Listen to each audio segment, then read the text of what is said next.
Welcome to this session on emergency preparedness and security. A lot of material is stored in our warehouses, in our stores, in physical locations. A lot of inventory, a lot of cost associated with this. Now, how the stores department should handle these emergencies? That's what we're going to talk about. So, we need to have an emergency response plan in place, a detailed plan, what to do, when to do, how to do, who will do it, is very vital. You cannot leave it to chance. With so much of inventory being lying around in your warehouse and in your stores and been millions and sometimes even billions of dollars, develop an emergency response plan. It all starts with the training. Employee training becomes very vital to ensuring that protocols are followed, safety measurements are in place and observed. Communication becomes a key. Everybody needs to know what to do, what not to do, when to do, how to do it. So communication, whether it's in written form, whether it's on documents, whether it is verbal, whether it is through local languages, becomes extremely important when it comes to handling emergencies in a store's operation. It depends on the product that you use. Some products are flammable, some products are dangerous. All this needs to be communicated. How do I use if there is an emergency for a dangerous item? Whom do I contact? When do I contact? What is the number? Is it displayed?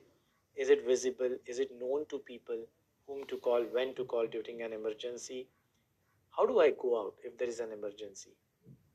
Do I go out through the front door? Do I go out through the back door? Do I stand in one area? Do I just leave everything and start running?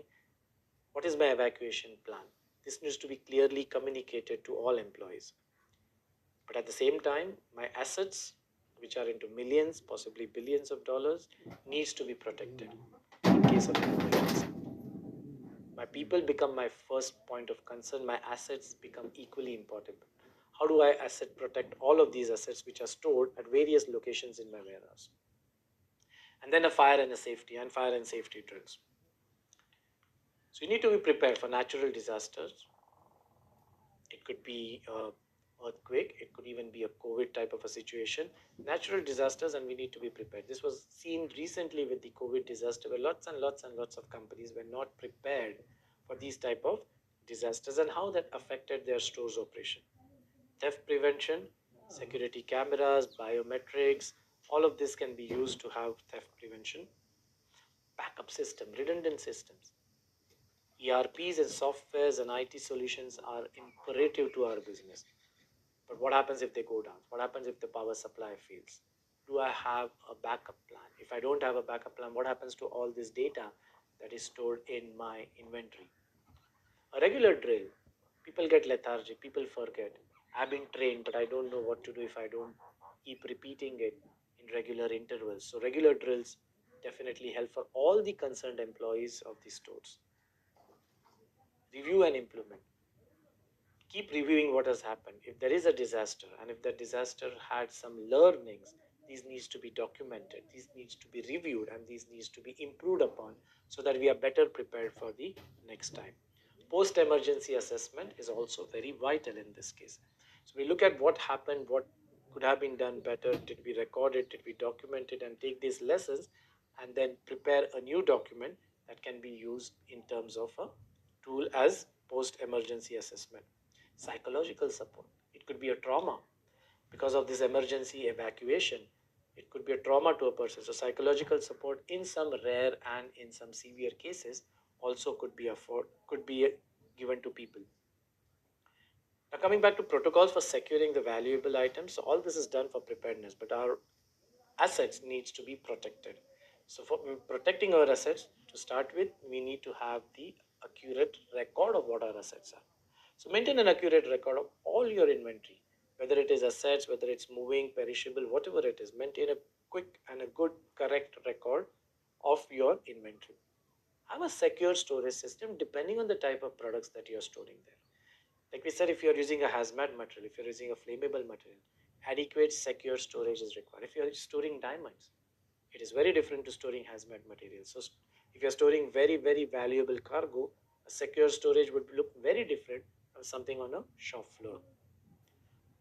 If your material is prone to fire or waterproof, waterproof them.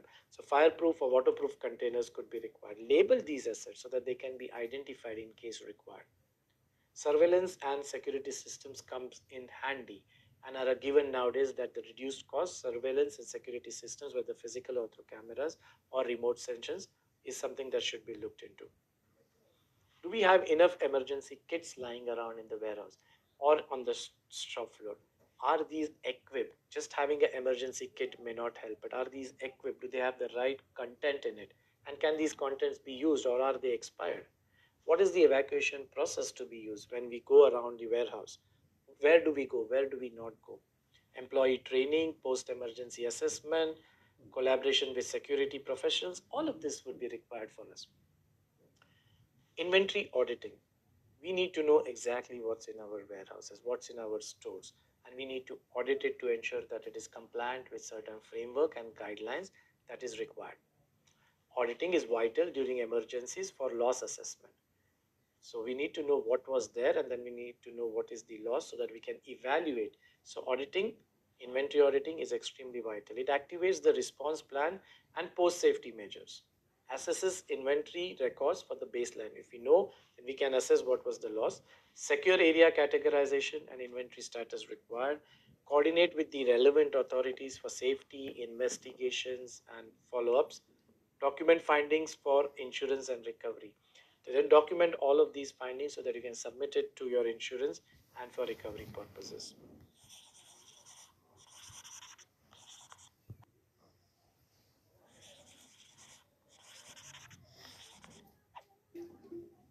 Hello and welcome to this lesson of valuation in stores. Stores, as we said, consist of a lot of materials that's stored in. Now, there are different techniques that we use when we look at how do we do the valuation of these items which are stored inside the warehouse. Prices can increase over time, prices can decrease over time. And then we need to come up with a method of valuation of the items that are stored in our warehouses, in our stores.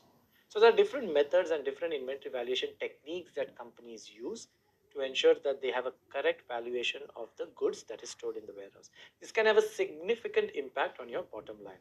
Depending on the type of valuation we can use, the inventory value will change, and the change in the inventory value can have a significant impact on the bottom line of your business. So some of these methods we will look at it. This is a FIFO method, first in, first out. Self-explanatory. Oldest items which come into your warehouse are sold first. That means the inventory is valued by their cost of the items which came in first. So these are the methods where the inventory valuation takes place, first in, first out. So oldest items are sold first, and the inventory valuation is by the cost of the oldest item. In LIFO, in last in, first out, the newest items are sold first. The inventory valued is by the recent cost.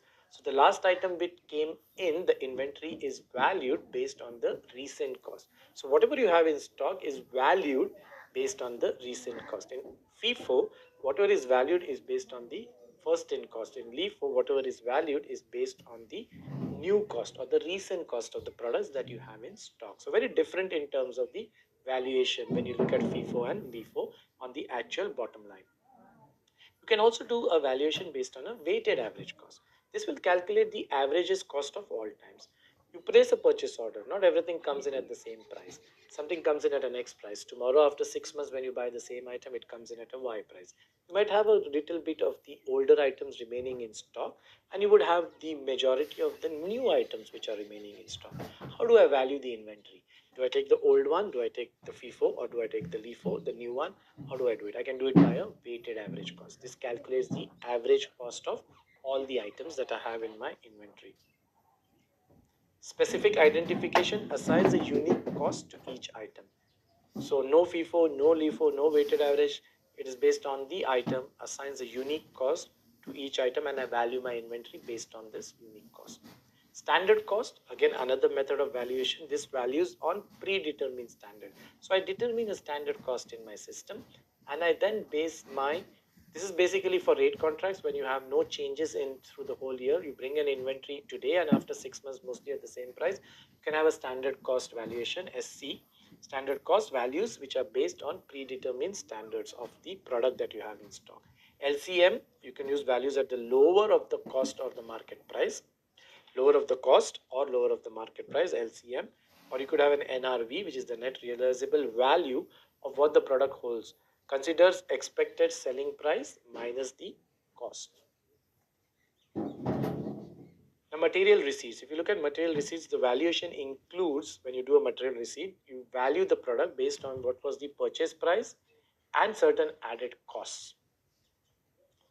Additional costs like this could be freight, customs, customs duties, documentation cost, cost of quality.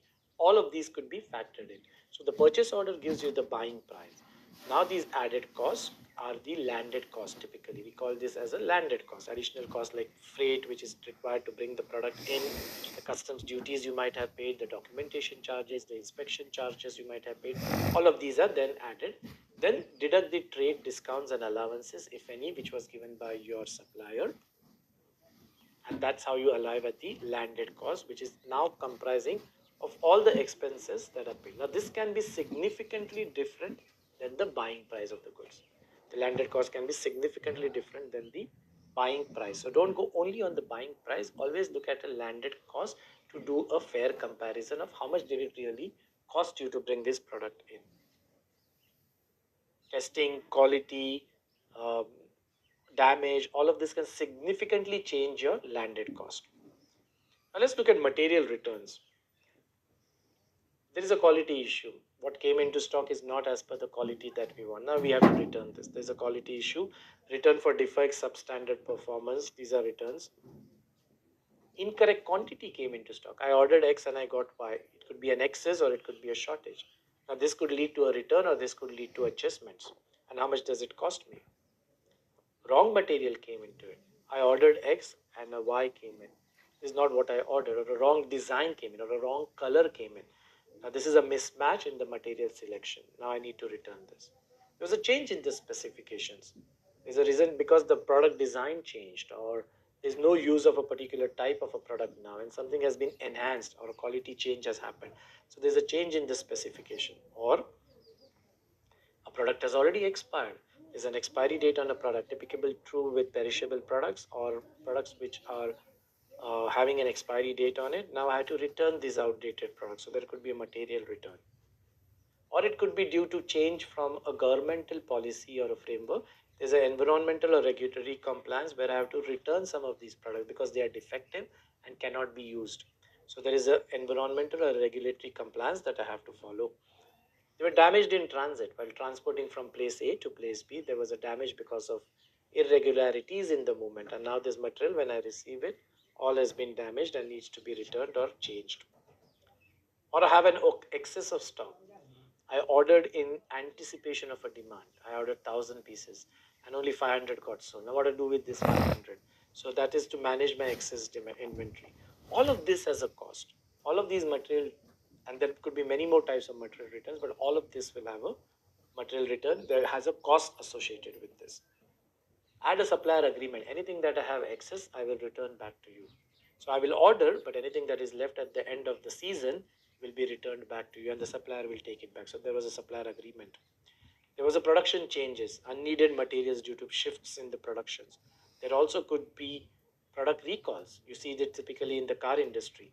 You see an advertise in the paper saying so and so model, so and so color, or so and so type of car needs to come back because there is a brake failure or there is a transmission failure. So there is a product recall and there is an investigation that needs to be done. So all these would be various types of products that need a return and a recall.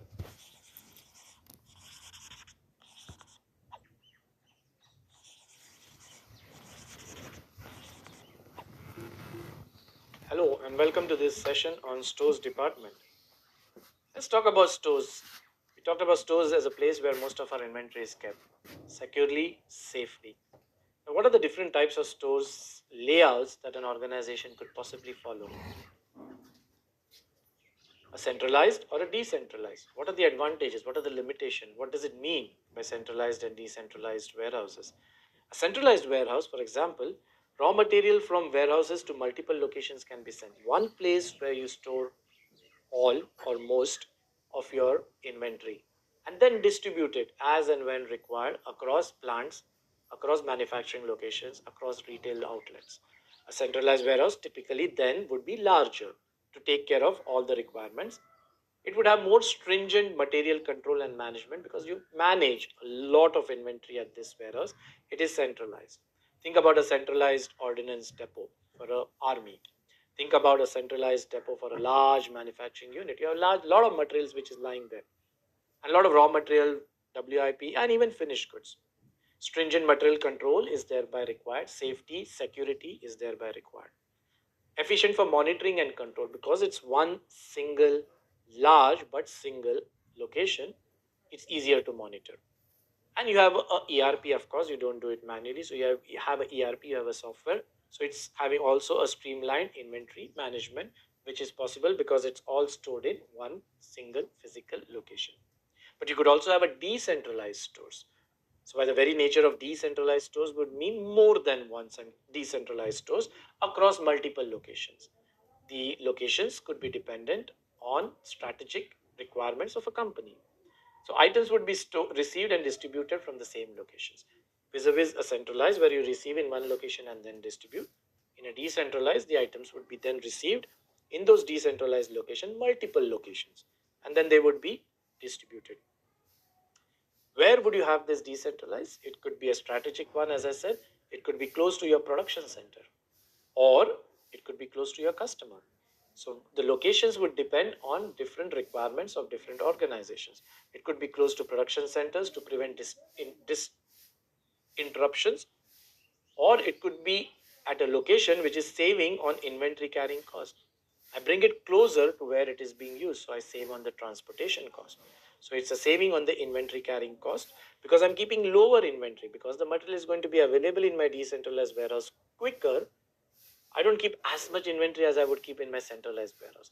I keep more inventory here than I can afford to keep less inventory in a decentralized one, and it will be distributed because it will be distributed across various decentralized layouts.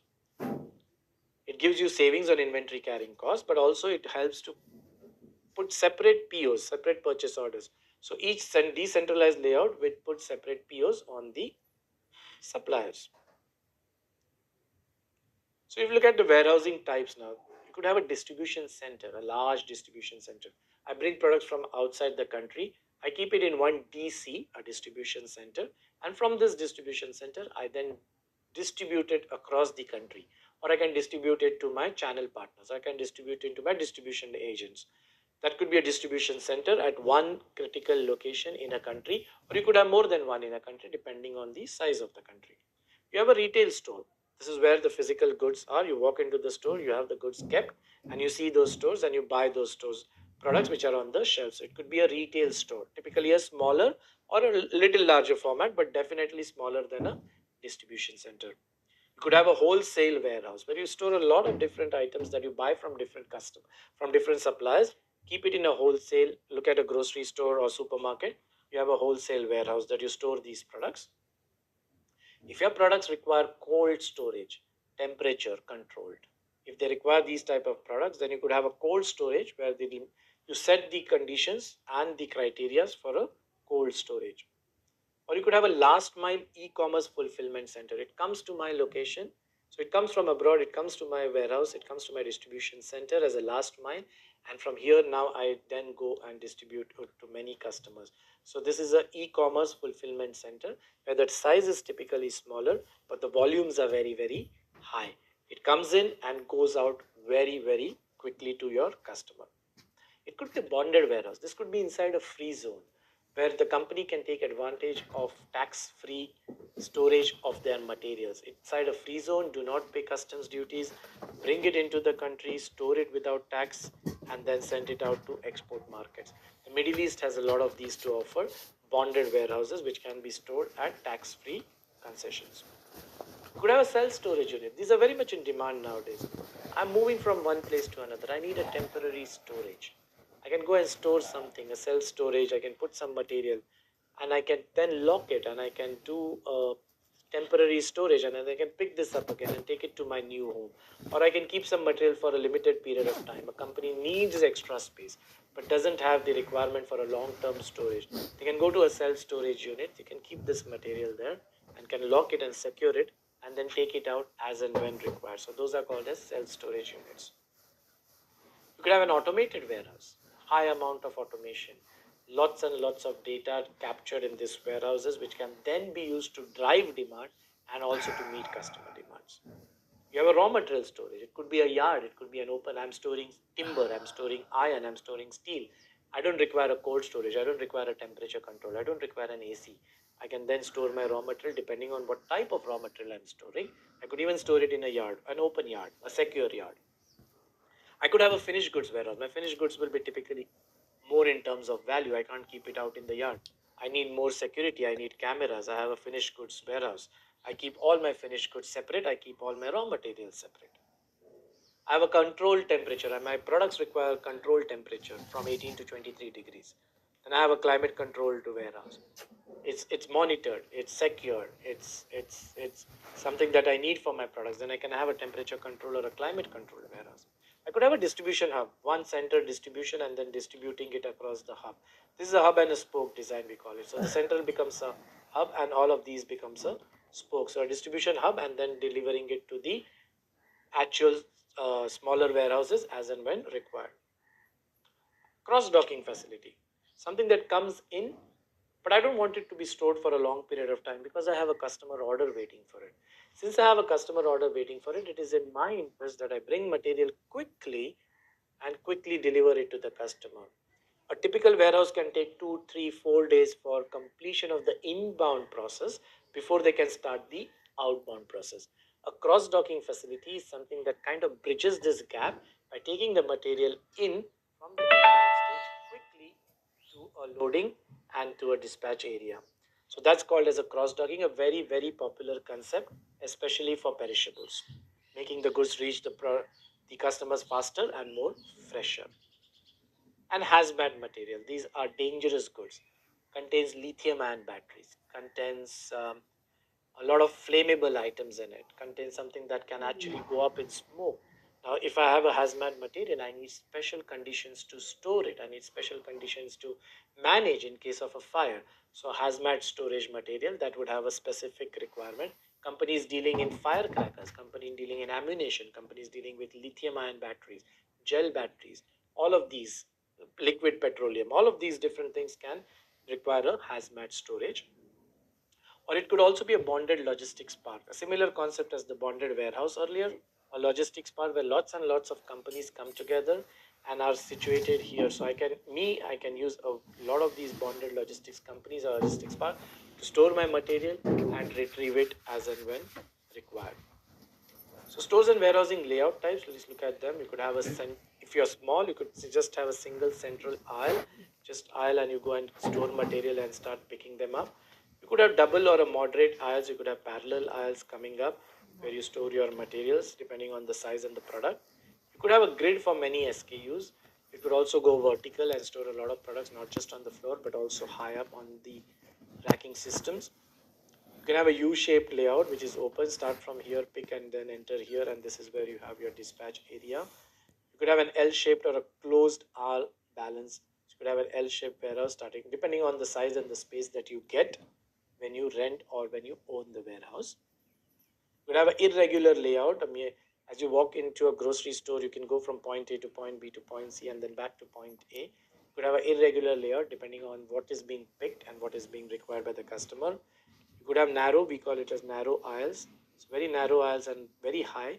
So you have a lot of material moving in between these aisles. High density, narrow, tall spaces require specialized equipments to actually store as well as pull it out. You could have a continuous goods flow where it comes in and flows continuously. This is used in process industries more and more. Think about oil and gas, think about petroleum industries, continuous flow.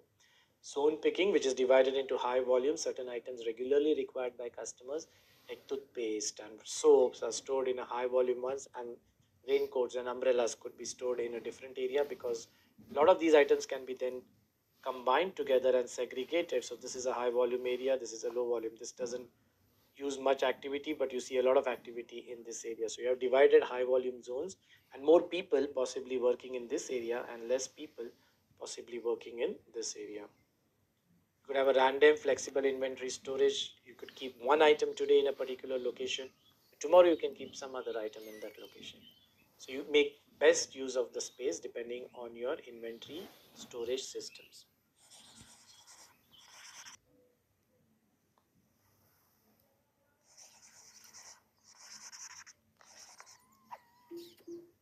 Hello and welcome to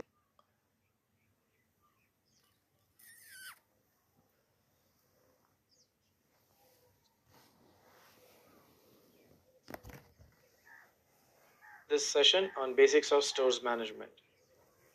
What is stores management? Why is it required? Stores management basically is the place, stores, where you keep most or all of your inventory. Stores management then controls this business inventory systematically. Think about a large warehouse like an Amazon. Thousands and thousands and billions of dollars stored inside the warehouse across multiple locations. We need to know exactly what is stored, where it is stored, why it is stored. Stores management will control all of this business inventory systematically. That's why it involves acquiring, storing, organizing, and distribution of material, not just the storage but also the distribution of the material, ensures smooth operations, ensures that it meets the demands of the customers, oversees all aspects of retail and wholesale stores. And it also collaborates with workers, vendors, and clients as material comes in and material goes out of the store. So, what are the objectives of management? Stores management, the objective is to ensure that optimal inventory levels are stored depending on the demand for a particular variety or particular product. So, optimal levels of inventory are stored. Cost control through efficiency. So, it's a system, it's a process wherein you can control the cost through effective handling of all the materials that's stored inside the store. It aims to use all of a space effectively and efficiently. Even though certain warehouses could be very large, space always remains a constraint. How can I use the floor space? How can I use the height of my warehouse? How can I ensure that it is optimally stored, it is safely stored? So, efficient space utilization is one of the concepts which is very popular, which will help you to store more in less space. It ensures timely material availability. If I know where what is kept, if I can retrieve it fast, I can then make it available in a timely manner to my customer order. If I don't even know where what is stored in my vast warehouse, how do I go and retrieve it? So it helps in timely material availability. It helps in inventory planning, just not storing. But sometimes the store is also involved in the planning stage. When do I order? What do I order? How much do I order? All of this is part of your effective inventory planning, and the stores department kindly takes care of all of this. It also collaboration with vendors for delivery. Material has not yet come, it's at the stores, it is at the vendors' stores. So stores management also takes care of collaborating with the vendor, ensuring that they deliver in time. When do they deliver? Do they deliver in the morning? Do they deliver in the evening? Consider a five-star hotel. What needs to be delivered in the morning? The perishables needs to be delivered in the morning. What needs to be delivered later in the night? Maybe the laundry needs to be delivered later in the night. So all of this collaboration with suppliers, when to deliver, what to deliver, where to deliver, is all done by the stores management. It looks at risk mitigation strategies.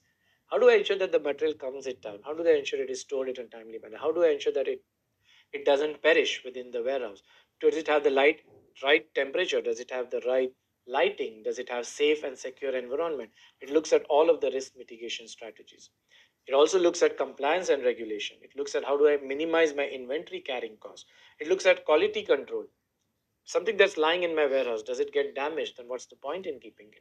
So I need to look at quality control and how do I prevent this damage, which can happen storage of materials at the time of holding it. What is the motive now to hold this inventory in our warehouse? It could be a transaction motive, it could be a precautionary motive. Looking at a transaction, hold inventory for regular customer demands and production flow. That's why I'm holding material, because when the customer requires it, or when my production team requires it, or the shop floor requires it, I have the material available and I can give it to them and they can make a finished good or we can deliver it to the customer. That's basically to meet day to day operational needs. It will also help prevent stockouts, which will be very costly. If I have a car and it doesn't have tires in stock, I can't roll it off the production floor.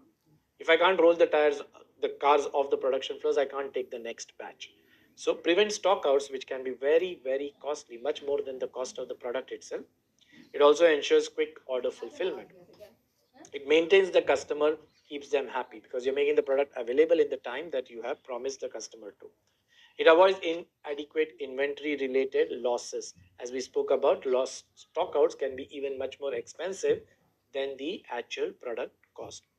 And also the precautionary motives. If you look at the precautionary motives here, it holds inventories to guard against uncertainties. Will this product be available after 2 months? If it is not going to be available after 2 months, semiconductors. There's a huge shortage of semiconductors after COVID. If this product is not going to be available, if there's an uncertainty about my product, if there's going to be a shortage of rainfall, would coffee beans be available? If there's uncertainty, I stock it. It protects from unexpected demand. I have the raw material, I have the coffee beans. Now I can make the coffee. I can produce the coffee. Protects from unexpected demands in supply chain issues. Acts as a safety net, of course, because I have the product, it acts as a safety net against disruptions in my supply chain. Reduces the impact of unforeseen events, a geopolitical turmoil in a country, and suddenly the export policy changes. And I don't have the product that I need for my raw materials to make my finished goods. So it reduces the impact of unforeseen demand. And that's why it provides resilience. It actually, a resilience is something that I call it as a, you extend a elastic and it comes back to its original position. I like resilience in my system because it helps prevent disruptions in my system. So it helps these type of precautionary motives and the speculative motives.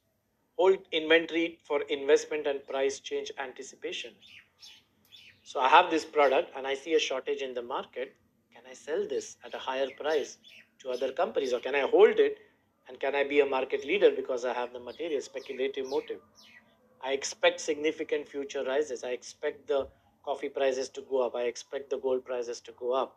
So I expect significant future price increase. So I hold on. That's a speculative motive. I aim to sell it at a higher price. I take it at X price. I want to sell it at a Y price because I see a shortage of second-hand cars in the market.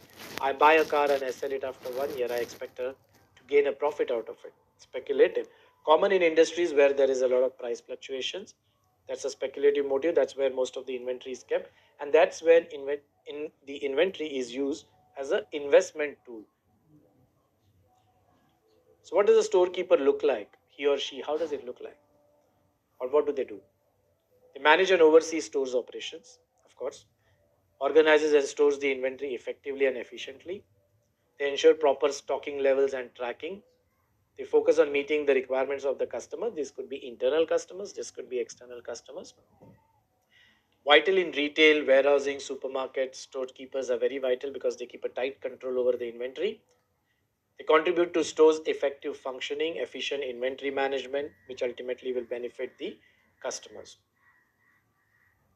So the qualifications and the education, if you look at HS high school diploma, inventory management certification, so that they know the inventory management procedures to follow, safety processes also, organization skills, because they manage a large team sometimes, and attention to detail because they want to prevent tracking and paperwork errors. Computer literacy, ERP softwares are used, so computer literacy is very much required. Communication skills are vital, as with all jobs, and adaptability, which is adjusting to industry and marketing and changing demands, is very much required.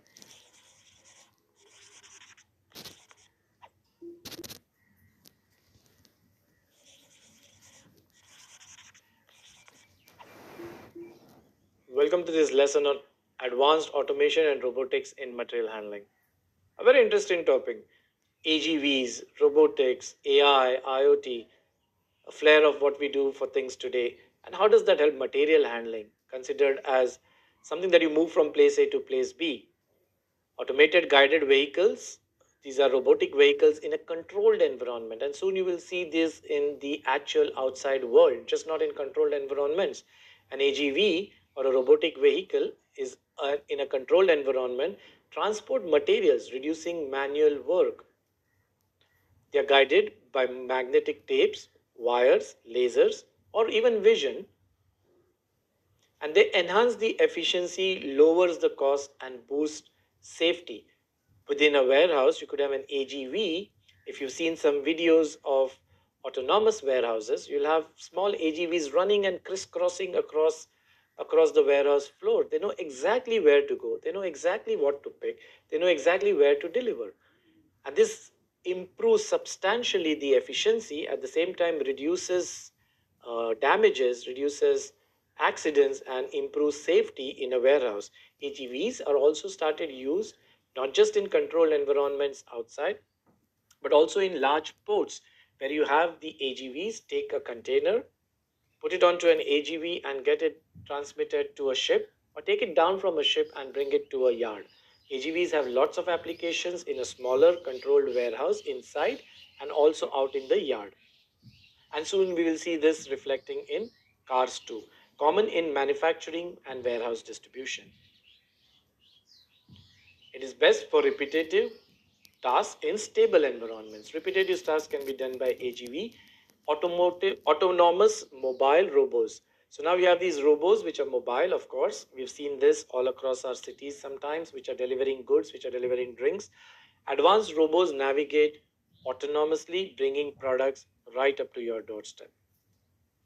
Sensors, cameras, LiDAR, algorithms, all of these guide them to come from the warehouse or the factory to your office or to your home and deliver goods right across to you where you want it.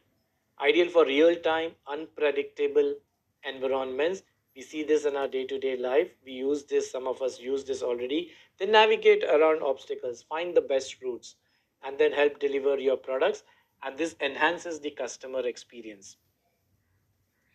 They create maps, they understand where to go, they localize themselves accurately, they stop, they start, they change directions, they know what to do, what not to do, and where to deliver and when to deliver.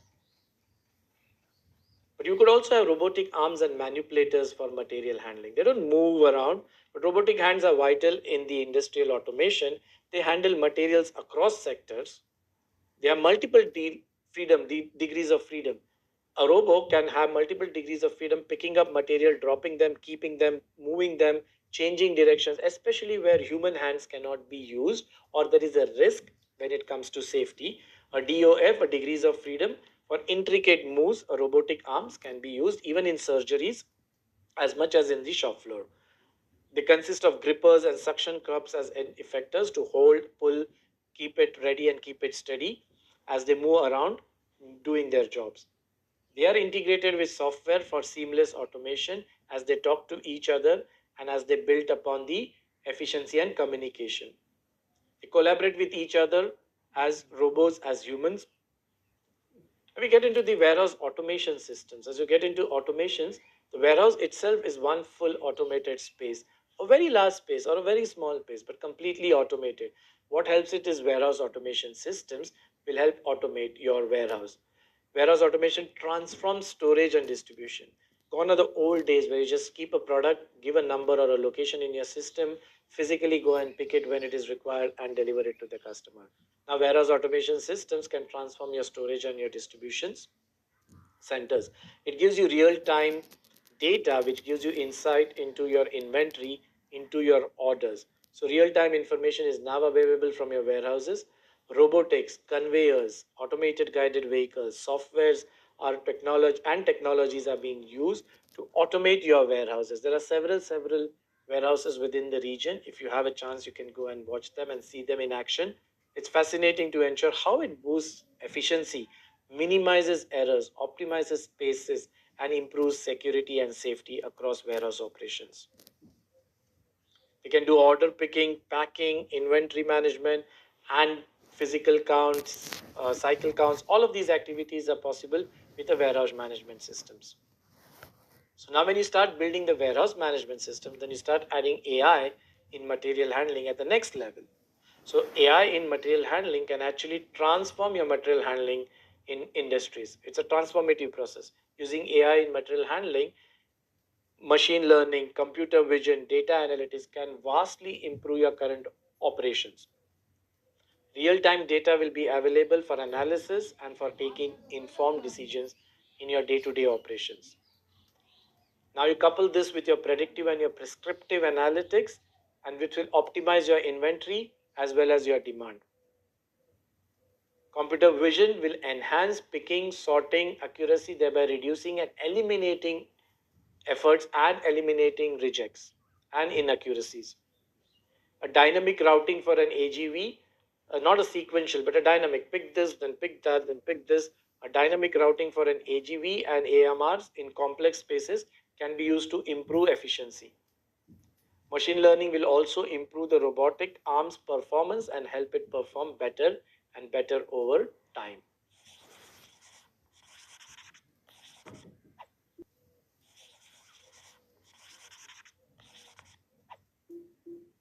Hello and welcome to this topic of operational layouts. What's an operational layout? Operational layouts, these are physical arrangements on your shop floor. As we walk through a shop floor, we'll see a certain layout that we can kind of understand. Now, these operational layouts, these are physical arrangements that is done in a workplace. It could be in an office, it could be on a shop floor. It optimizes the workflow. It could also be in our houses. There's a layout that we have in our house. This is an operational layout that optimizes the workflow, reducing movement, unnecessary movement, while enhancing and boosting efficiency. The purpose is to reduce movement and boost efficiency of our processes and our product flow.